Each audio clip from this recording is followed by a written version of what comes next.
요즘 정말 많은 주목을 받고 있는 인물이죠. 바로 천공입니다. 스스로를 영적 스승이라고 칭하는데 최근에 정법 2013이라는 자기 채널에서 새로운 강연을 올렸어요. 그래서 오늘은 그 가르침의 핵심, 그러니까 우주적인 인과응보가 대체 뭔지, 그리고 우리는 그걸 어떻게 받아들여야 한다고 말하는지 한번 제대로 파헤쳐 보겠습니다. 자, 이 가르침을 이해하려면요. 먼저 이 구도부터 알아야 합니다. 딱 두 부류로 나뉘는 거죠. 한쪽은 부지런히 공부한 사람, 다른 쪽은 게으르게 시간을 보낸 사람. 천공은 이른바 공부기간이라는 게 이제 막 끝났다고 선언해요. 그래서 이 기간 동안 뭘 했느냐에 따라서 이제부터 운명이 완전히 갈린다는 겁니다. 이게 앞으로 나올 모든 이야기의 가장 기본적인 전제, 일종의 기준점이 되는 거죠. 그리고 그 결과가 뭐 그냥 막연한 게 아니에요. 아주 구체적입니다. 열심히 한 사람한테는 선물이 주어지고 게으름 피운 사람한테는 채찍이 날아온다는 거예요. 근데 여기서 진짜 중요한 게 뭐냐면요. 이 채찍이 그냥 아무렇게나 때리는 게 아니라는 겁니다. 내가 게으름 피운 딱 그만큼 정확하게 비례해서 돌아온다는 거죠.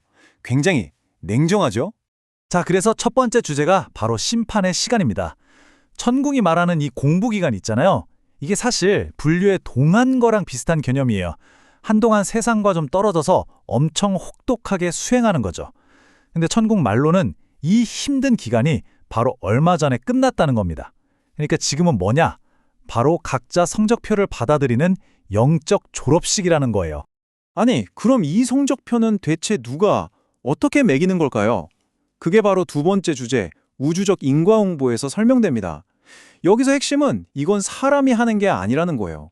천공의 가르침 한가운데에는 인간이 절대 손댈 수 없는 아주 공정하고 절대적인 우주 시스템이 딱 버티고 있다는 겁니다. 그리고 이 우주 시스템이 작동하는 특별한 시기가 있어요. 바로 영동달이라고 부릅니다. 매년 이 영동달이 되면 신들이 직접 땅으로 내려와서 한 사람 한 사람 1년 동안 어떻게 살았는지, 얼마나 노력했는지 아주 정밀하게 평가를 한다는 거예요. 그러니까 노력한 사람한테는 진짜 억울함 풀고 보상받는 축제 같은 시간이지만 반대로 게으름 피운 사람한테는 정말 두려운 심판의 시간이 되는 거죠. 자, 그럼 이 영동달의 심판은 어떻게 진행되느냐? 딱 세 단계로 이루어져요. 첫째, 신장이라고 불리는 신적인 존재들이 내려옵니다. 둘째, 이들이 각자의 노력을 평가하고요. 그리고 마지막 셋째, 그 평가 결과를 가지고 그 사람의 인간관계, 즉 인연을 싹 다 재정비한다는 거예요. 여기서 포인트는 이게 그냥 우연히 일어나는 게 아니라 아주 의도적인 개입이라는 겁니다. 명확한 목적을 가지고 우리 삶을 재조정한다는 거죠. 아니, 그럼 인연을 재정비한다는 게 대체 무슨 뜻일까요? 구체적으로는 이런 일들이 벌어진다는 겁니다. 나한테 해만 끼치고 도움 안 되는 사람들 있죠? 그런 사람들은 자연스럽게 내 인생에서 사라지게 만들고 또 나를 괴롭혔던 안 좋은 상황들도 싹 정리해준다는 거예요. 그리고 그렇게 텅 빈 자리에 앞으로 나한테 도움이 될 좋은 사람, 좋은 환경을 새로 딱 연결해준다는 거죠. 근데 이런 얘기를 들으면 에이, 그게 말이 돼? 하고 의심이 들 수도 있잖아요. 부당하다고 느낄 수도 있고요. 바로 그런 사람들을 향해서 천공은 아주 단호하게 말합니다. 이 시스템은 절대적으로 정밀하다고요. 우주는 0.1mm의 오차도 없이 운용됩니다. 그러니까 지금 나한테 일어나는 일이 좋은 거든 나쁘든 그게 바로 가장 정확한 결과라는 겁니다. 그러니 그냥 믿으라는 거죠. 자, 그럼 일단 이 우주가 정말 오차 하나 없이 완벽하게 돌아간다고 한번 믿어보죠. 그럼 그 다음은 뭘까요?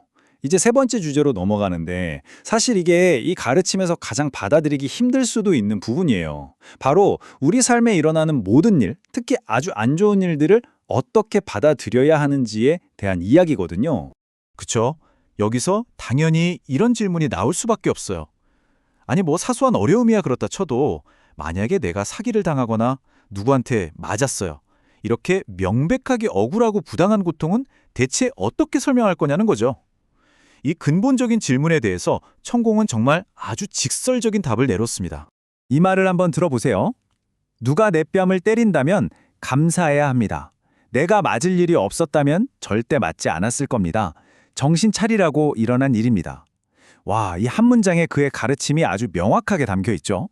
어떤 폭력이라도 결국 나한테 원인이 있고 나를 깨우치기 위한 사건이라는 거예요. 심지어 남한테 맞는 것보다 남편한테 맞는 게 낫다는 말까지 하면서 모든 고통의 원인을 나 자신에게서 찾아야 한다는 논리를 정말 끝까지 밀어붙입니다. 이런 어찌 보면 충격적인 주장의 밑바탕에는 이런 논리가 깔려 있는 겁니다. 내 인생에 일어나는 어떤 고통도 그냥 우연이나 불운이 아니라는 거예요. 전부 다 나한테 꼭 필요한 교훈을 주려고 일어나는 필연적인 사건이라는 거죠. 그리고 그 고통 속에서 감사함을 느낄 때 바로 그때 지혜를 얻는 문이 열린다고 설명합니다. 결국 우리 앞에는 딱 두 가지 길이 놓이는 셈입니다. 어려운 일이 생겼을 때 불평하고 남 탓하는 길. 이 길을 선택하면 우주는 아직 정신 못 차렸구나 하면서 더 큰 어려움을 보내준대요. 반대로 그 상황에 감사하면서 내 문제가 뭘까 하고 자신을 돌아보는 길.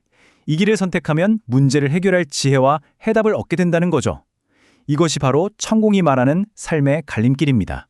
자, 지금까지는 개인의 마음가짐, 내면에 대한 이야기였잖아요. 근데 여기서 갑자기 이야기가 확 커집니다.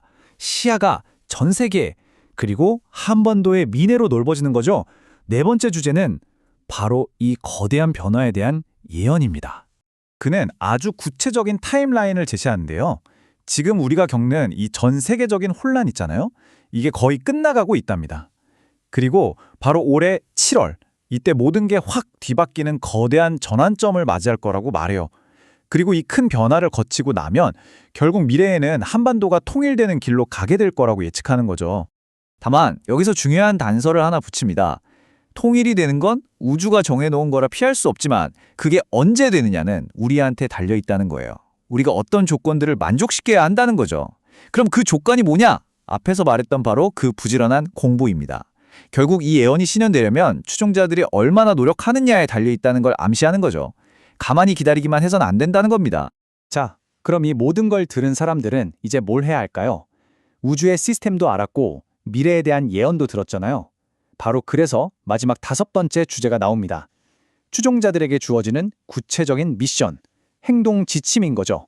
여기서 천공은 자기 역할을 분명히 하는데요. 자기는 미래를 맞히는 점쟁이가 아니라는 거예요. 대신 다가올 새로운 시대를 잘 이끌어갈 수 있도록 사회를 어떻게 경영해야 하는지 그 방법을 가르치는 스승이라고 말합니다. 그러니까 그냥 믿어라가 아니라 이게 바로 사회개혁을 위한 구체적인 설계도다라고 선언하는 셈이죠. 그리고 그 사회개혁을 위한 도구로 뭘 제시하느냐? 바로 자신이 쓴 책 3권을 딱 내밉니다.